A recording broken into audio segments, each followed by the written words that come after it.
អនិច្ចាអសូរបុប្ផាស្រីពីការជើងដៃគួរឲ្យខ្ពើញាតមិត្តចិត្តឆ្ងាយគេរអើង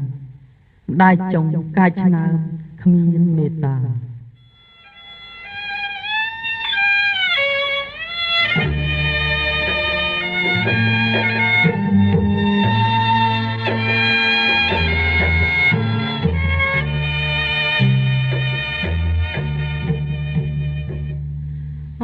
អនិច្ចាស្រស់ស្រីបុប្ផានារីកំសត់ទុកណែនខ្លោចសាររា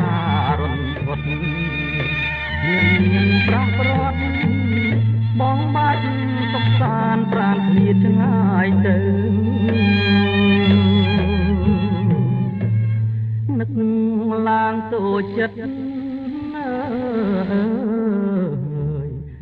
បានភេទឥឡូវទៀតទៅប្រាច់ចរងពុតតាមដងព្រៃជ្រៅមានទីពីដៅមិនដឹងទីទៅទីពឹងអ្នកណាហេតុតែពីការស្រស់ស្រីបណ្ដោះរួរ៉ែទុកថារំពឹងអើពុកទុកណែនអរា ម្ដាយចង់រឺស្យាដនទារូបស្រីហើយចង់សួរស្លាប់ប្រសើរគួរគប់ជាជាងរស់នៅអ្នកម្ដាយថ្លៃយកកូនផងទៅរួននាំអាស្រូវបើកូនស្លាប់ទៅបិទភ្នែកចិត្ត